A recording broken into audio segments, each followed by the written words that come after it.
Dear student, अस्सलामु अलैकुम वरहमतुल्लाहि वबरकातुहू। Welcome to smart chemistry. देखिए, हमने जो है पॉलीमर की तैयारी, प्रॉपर्टी और यूजेस शुरू किए थे। ठीक है, हम जो है हर पॉलीमर की तैयारी, उसकी प्रॉपर्टी और उसके यूजेस देख रहे हैं।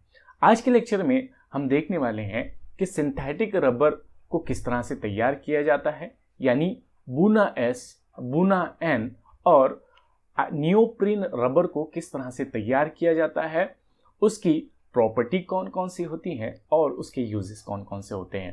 तो आज के लेक्चर में हम यही देखने वाले हैं कि सिंथेटिक रबर को किस तरह से तैयार किया जाता है, उसकी प्रॉपर्टी और उसके यूजेस को देखने वाले हैं। तो चलिए शुरू करते हैं आज का लेक्चर।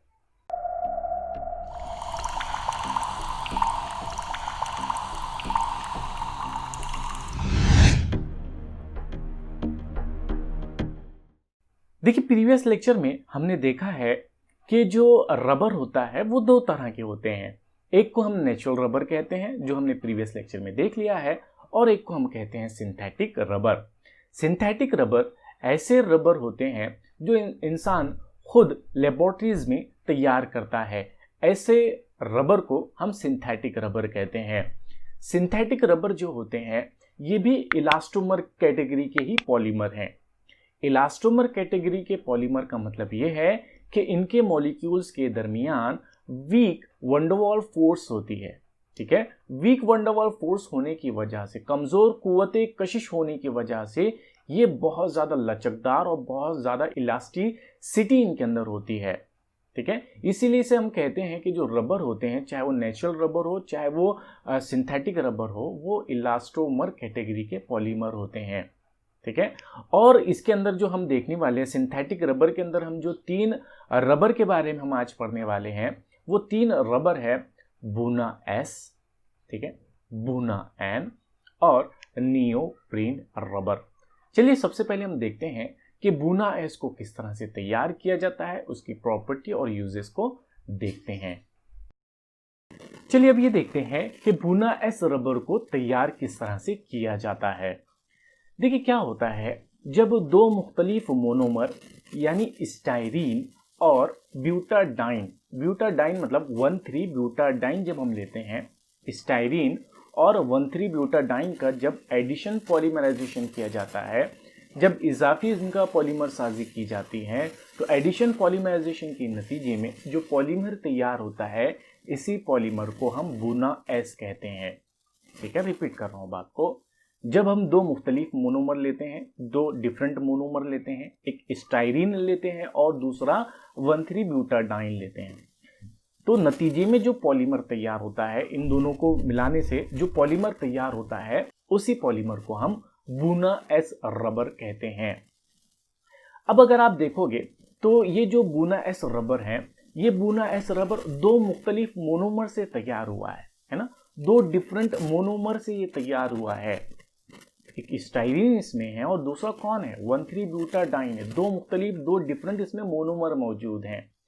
ऐसे पॉलीमर जिनमें दो मुख्तलिफ मोनोमर मौजूद हो, ऐसे पॉलीमर को हम कोपॉलीमर कहते हैं, है ना। जब मैंने आपको क्लासिफिकेशन बताया था on the basis of monomer, तो मैंने आपको बताया था कि पॉलीमर के अंदर अगर दो डिफरेंट मोनोमर मौजूद हो, तो ऐसे पॉलीमर को हम कोपॉलीमर कहते हैं।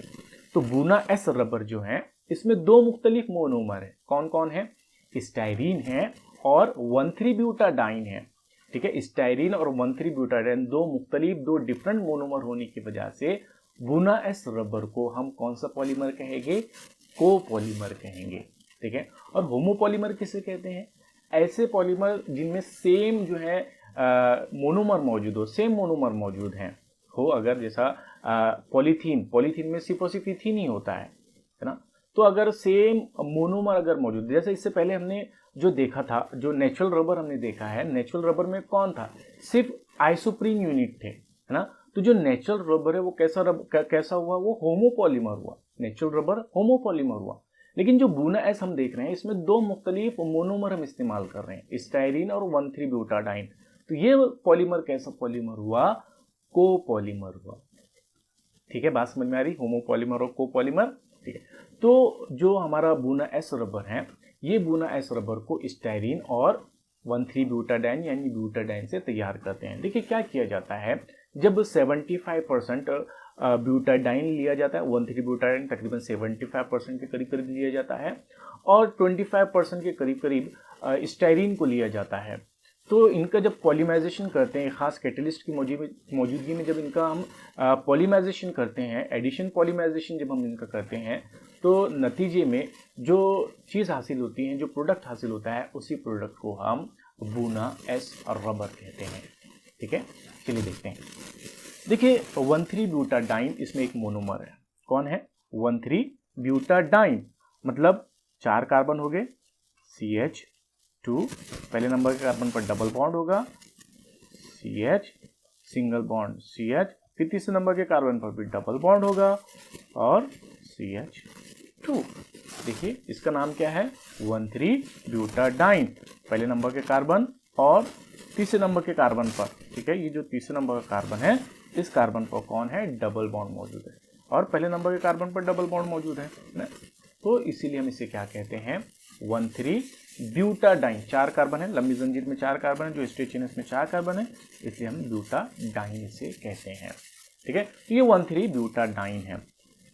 अब ये 1,3-ब्यूटाडाइन जो है, ये रिएक्शन करता है किसके साथ? स्टाइरीन के साथ। ठीक है, किसके साथ रिएक्शन करेगा ये? स्टाइरीन। स्टाइरीन का फार्मूला अगर आपको मालूम होगा तो बहुत सिंपल है, CH2 डबल बॉन्ड CH, और इसके ऊपर होता है बेंजीन रिंग। ठीक है, जो दूसरे नंबर का कार्बन है वहाँ कौन होती है? बेंजीन रिंग होती है। अगर आप बेंजीन रिंग को नहीं लिखना चाहते हैं तो वहाँ C6H5 भी लिख सकते हैं। ठीक है, ये जो बेंजीन रिंग है आपको नजर आ रही है, ये बेंजीन रिंग की जगह आप क्या लिख सकते हैं? C6H5 भी लिख सकते हैं। ठीक है, तो क्या होता है जब ये हमारा ब्यूटाडाइन और यानी 1,3-ब्यूटाडाइन और स्टाइरीन का जब हम पॉलीमराइजेशन करते हैं, 1,3-ब्यूटाडाइन कितना परसेंट? 75%। ठीक है, और ये 25%।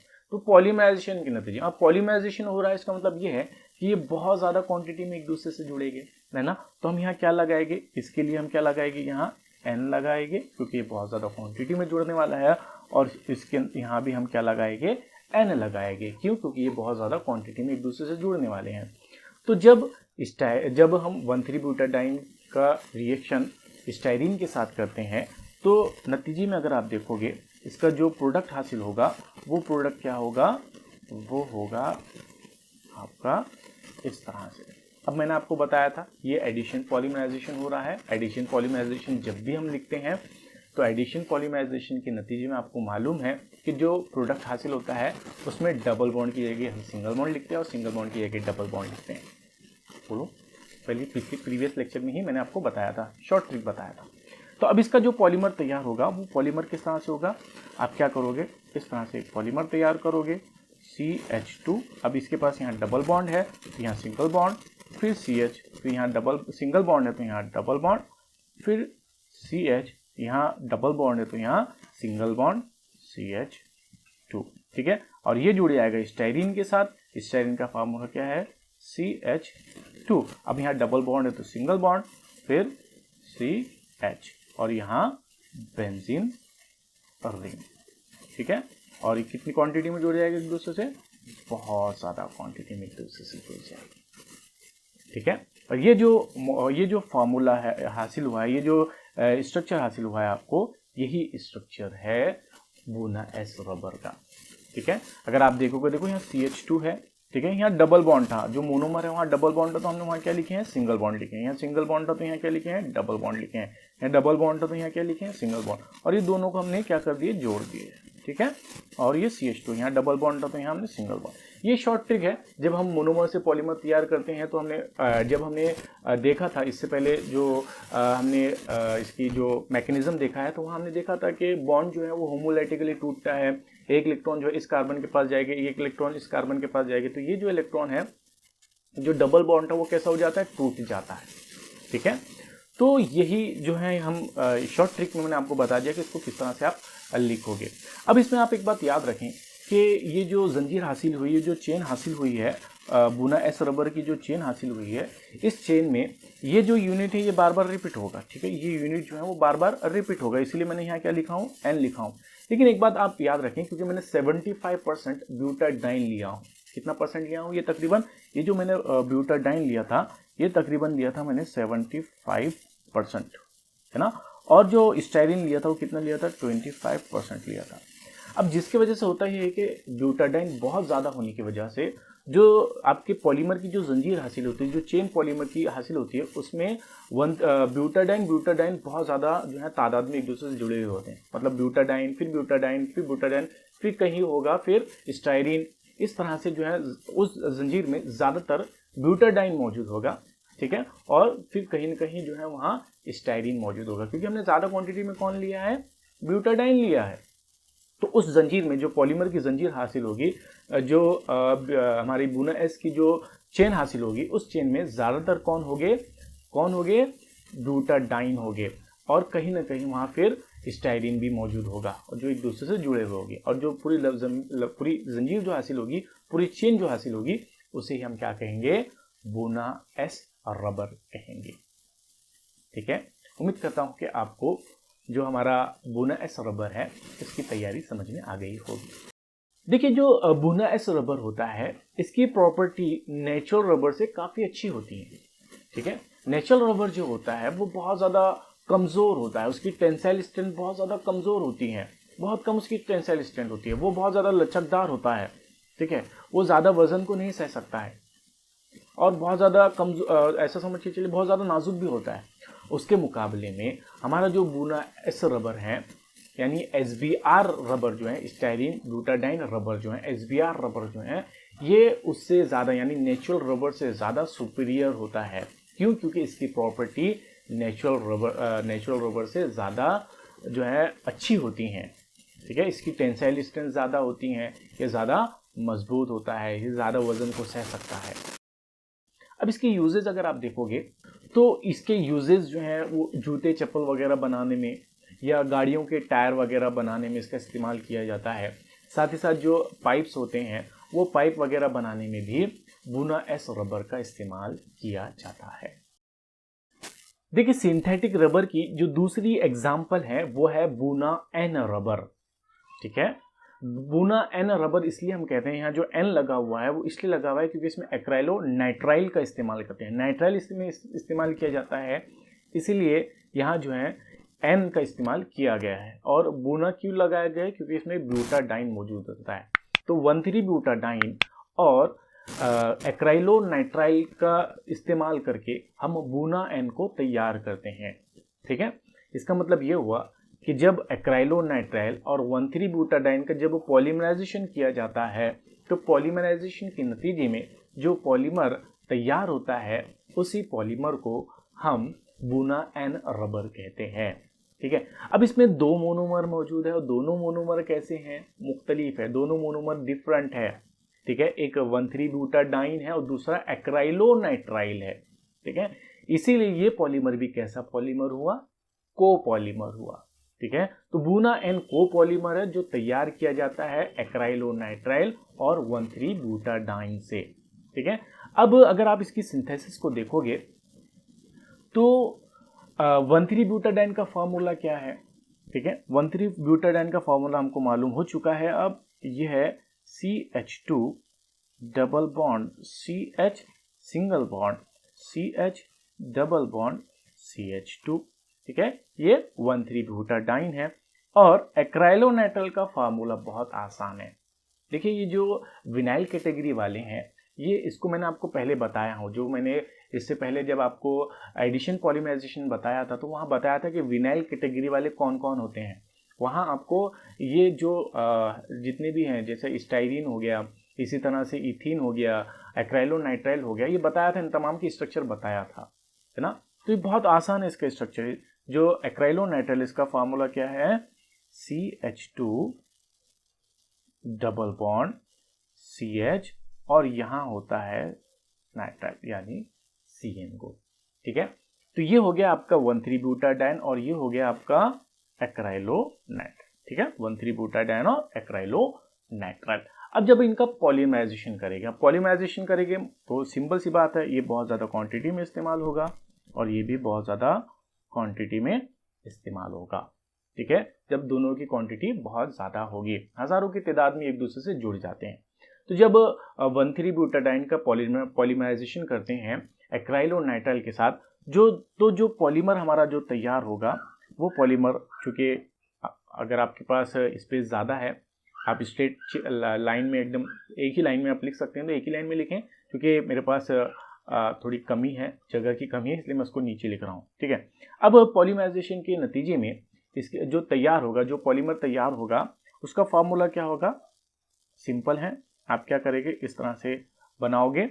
यहाँ CH2 है आपके पास, फिर डबल बॉन्ड है तो वहाँ सिंगल बॉन्ड, फिर CH, फिर यहाँ सिंगल बॉन्ड है तो यहाँ डबल बॉन्ड, फिर CH, फिर डबल बॉन्ड है तो सिंगल बॉन्ड CH2।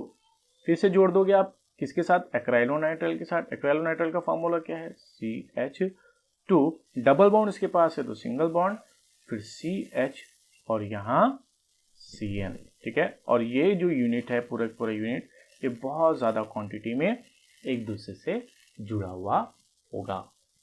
ठीक है, इस तरह से ये जो हमारा पॉलीमर तैयार हुआ है, इसी पॉलीमर को हम कहते हैं बूना एन रबर, जो तैयार होता है ब्यूटाडाइन और एक्राइलोनाइट्राइल से। ठीक है, चलिए अब इसकी प्रॉपर्टी देख लेते हैं। देखिए, जो बूना एन रबर होता है, बूना एन रबर पर केमिकल का कोई असर नहीं होता है। ठीक है, it is not affected by chemicals and it is also not affected by pressure. इसके ऊपर प्रेशर का भी कोई ज्यादा असर नहीं होता है। इसीलिए तो इसका इस्तेमाल बूना एन का, अगर आप यूजेस को देखोगे तो बूना एन का यूज अगर आप देखोगे तो गैस्केट बनाने में, ठीक है, जो वॉल्व्स वगैरह होती हैं उसकी फिटिंग वगैरह करने में इसका इस्तेमाल किया जाता है, या जो टैंक वगैरह होती हैं तो टैंक की सीलिंग वगैरह करने में भी बूना एन रबर का इस्तेमाल किया जाता है। साथ ही साथ जो कन्वेयर बेल्ट्स होते हैं, ठीक है, ये काफ़ी इसकी टेंसाइल स्ट्रेंथ ज़्यादा होती है, तो जो कन्वेयर बेल्ट्स वगैरह जो होते हैं, तो कन्वेयर बेल्ट्स वगैरह बनाने में भी इसका इस्तेमाल किया जाता है।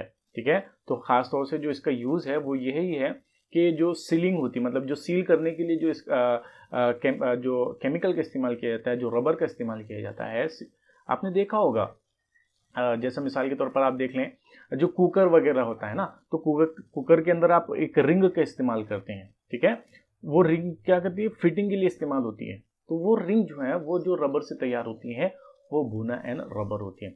इसी तरह से दूसरी जो वॉल्व्स वगैरह होती हैं, ठीक है, वो वॉल्व वगैरह को भी अगर फिटिंग आपको करना है तो उसके लिए जो रबर का इस्तेमाल किया जाता है वो रबर कौन सा होता है? बूना एन रबर होता है। क्यों? क्योंकि ये जो रबर होता है ना, ये रबर काफ़ी प्रेशर को भी सह सकता है, टेम्परेचर को भी ये बर्दाश्त कर सकता है, और साथ ही साथ इसके ऊपर केमिकल का भी कोई ज़्यादा असर नहीं होता है। चलिए अब सिंथेटिक रबर की तीसरी एग्जाम्पल यानी नियोप्रीन रबर के बारे में कुछ बातें जानने की कोशिश करते हैं। देखिए, जो नियोप्रीन रबर होता है, ये इस नियोप्रीन रबर को तैयार किया जाता है 2-क्लोरो-1,3-ब्यूटाडाइन से। ठीक है, जब 2-क्लोरो-1,3-ब्यूटाडाइन का पॉलीमराइजेशन किया जाता है इन प्रेजेंस ऑफ ऑक्सीजन, जब इसका हम पॉलीमराइजेशन करते हैं तो पॉलीमराइजेशन के नतीजे में जो पॉलीमर तैयार होता है, एडिशन पॉलीमराइजेशन होगा, तो जो पॉलीमर तैयार होता है, इसी पॉलीमर को हम नियोप्रीन रबर कहते हैं। अब देखिए, ये जो रबर तैयार हुआ है, जो नियोप्रीन रबर तैयार हुआ है, इस नियोप्रीन रबर में सिर्फ एक ही किस्म का मोनोमर मौजूद है, और वो मोनोमर कौन है? 2-क्लोरो-1,3-ब्यूटाडाइन। सेम नेचुरल रबर की तरह ही वो 2-मिथाइल-1,3-ब्यूटाडाइन था, और ये 2-क्लोरो-1,3-ब्यूटाडाइन है। मिथाइल ग्रुप की जगह कौन है? क्लोरो ग्रुप है। ठीक है, तो नियोप्रीन रबर जो है ये तैयार किया जाता है 2-क्लोरो-1,3-ब्यूटाडाइन मोनोमर से। सिर्फ इसमें एक ही किस्म का मोनोमर है, एक ही जो है टाइप का मोनोमर इसमें मौजूद है, इसीलिए 2-क्लोरो-1,3-ब्यूटाडाइन होने की वजह से नियोप्रीन रबर होमोपॉलीमर कहलाता है। क्या कहलाता है? ये होमोपॉलीमर कहलाता है। देखिए, क्या होता है, जब 2-क्लोरो-1,3-ब्यूटाडाइन का पॉलीमराइजेशन किया जाता है, अब 2-क्लोरो-1,3-ब्यूटाडाइन है, तो सिंपल सी बात है, आप सब समझ गए होंगे कि CH2 डबल बॉन्ड C, यहाँ दूसरे नंबर के कार्बन पर Cl होगा, 2 क्लोरो है, ठीक है, और 1,3-ब्यूटाडाइन है, मतलब पहले नंबर के कार्बन पर डबल बॉन्ड, और तीसरे नंबर के कार्बन पर डबल बॉन्ड होगा, इस तरह से। ठीक है, अगर आप देखोगे 1 2 3 4, दूसरे नंबर के कार्बन पर क्लोरो है, पहले नंबर के कार्बन पर डबल बॉन्ड और तीसरे नंबर के कार्बन पर डबल बॉन्ड, इसलिए 2 क्लोरो 1 3 ब्यूटाडाइन हम इसे कहते हैं। अब इसका जब हम पॉलीमराइजेशन करेंगे तो पॉलीमराइजेशन होगा, इसका मतलब ये बहुत ज्यादा क्वांटिटी में एक दूसरे से जुड़ेगा। ठीक है, और जब ये बहुत ज्यादा क्वांटिटी में जब जुड़ेगा तो पॉलीमराइजेशन के नतीजे में जो पॉलीमर तैयार होगा वो पॉलीमर कैसा होगा, CH2। ठीक है, डबल बॉन्ड, ये जो डबल बॉन्ड है उसे हम काय में तब्दील कर देंगे, सिंगल बॉन्ड में, तो ये हो गया आपका सिंगल बॉन्ड। ठीक है, फिर C, फिर Cl, फिर सिंगल बॉन्ड को डबल बॉन्ड में, फिर CH, फिर डबल बॉन्ड को सिंगल बॉन्ड में, CH2, और यहां लग जाएगा आपका N, क्योंकि ये यूनिट जो है वो बहुत ज्यादा क्वांटिटी में एक दूसरे से जुड़ जाएगा क्योंकि पॉलीमर है। ठीक है, तो ये जो पॉलीमर तैयार हुआ है इसी पॉलीमर को हम कहते हैं नियोप्रीन रबर। ठीक है, तो उम्मीद करता हूं कि आपको नियोप्रीन रबर की तैयारी समझ में आ गई होगी। देखिए, जो नियोप्रीन रबर होता है इसकी प्रॉपर्टी अगर आप देखोगे तो नियोप्रीन पर जिस तरह से हमारा जो बुना एन रबर था उसके ऊपर केमिकल का कोई असर नहीं होता है, इसी तरह से जो नियोप्रीन रबर है इसके ऊपर भी केमिकल का कोई असर नहीं होता है, कोई इफेक्ट जो है केमिकल का इसके ऊपर नहीं होता है। साथ ही साथ इसके ऊपर जो है प्रेशर का, हीट का, लाइट का भी कोई ज्यादा असर इसके ऊपर नियोप्रीन रबर पर कोई ज्यादा असर दिखाई नहीं देता है। इसीलिए ये जो प्रॉपर्टी इसकी है कि इसके ऊपर केमिकल का कोई असर नहीं होता है ना, या ऑयल वगैरह जो होता है, वेजिटेबल ऑयल वगैरह जो होते हैं इसको भी इसके ऊपर कोई असर नहीं होता है, लाइट, हीट, प्रेशर वगैरह का भी इसके ऊपर कोई असर नहीं होता है। इसीलिए इसका इस्तेमाल, नियोप्रीन रबर का इस्तेमाल हैंड ग्लोव्स वगैरह बनाने में किया जाता है। साथ ही साथ जो स्पोर्ट्समैन, अगर आपने देखा होगा, जो स्पोर्ट्स वाले होते हैं उनके जो जॉइंट्स होते हैं, है ना, जो आप स्पोर्ट्स बाइक वगैरह आपने देखा होगा जो चलाते हैं, उनके जो नीज और जो एल्बोज वगैरह पर जो जॉइंट लगे होते हैं वो जो रबर के बने होते हैं वो नियोप्रीन रबर के ही बने होते हैं। साथ ही साथ जो स्कूबा डाइविंग वाले जो होते हैं उनके जो सूट होते हैं, जो ड्राई सूट्स जो होते हैं वो भी नियोप्रीन रबर के तैयार किए जाते हैं। साथ ही साथ जो हमारे लैपटॉप्स और जो टैबलेट्स होते हैं उनके जो स्लीव्स होते हैं, उनके जो बैग होते हैं, उनके जो हम स्लीव्स का इस्तेमाल करते हैं वो भी नियोप्रीन रबर के तैयार किए जाते हैं। इसी तरह से जो वायर वगैरह होते हैं, है ना, जो आपने देखा होगा हमारा जो USB वायर होते हैं या जो दूसरे वायर होते हैं उनकी जो कोटिंग होती है वो कोटिंग भी नियोप्रीन रबर की जाती है। ठीक है, तो उम्मीद करता हूं कि आपको नियोप्रीन रबर, इसी तरह से बुना S रबर और बुना N रबर काफ़ी अच्छे से समझ में आ गया होगा। आप क्या करें कि ये जितने भी मैं प्रिपरेशन और यूजेस और इनकी जो प्रॉपर्टीज़ बता रहा हूँ, इनके जो मोनोमर्स बता रहा हूँ, मैंने स्टार्टिंग में चार्ट बताया था आपको, वो चार्ट में आप इनको फिल करें तो इंशाल्लाह देखेंगे आपको बहुत आसानी से तमाम चीज़ें याद हो जाएगी। मिलते हैं नेक्स्ट लेक्चर के अंदर, जब तक अस्सलामु अलैकुम व रहमतुल्लाहि व बरकातहू।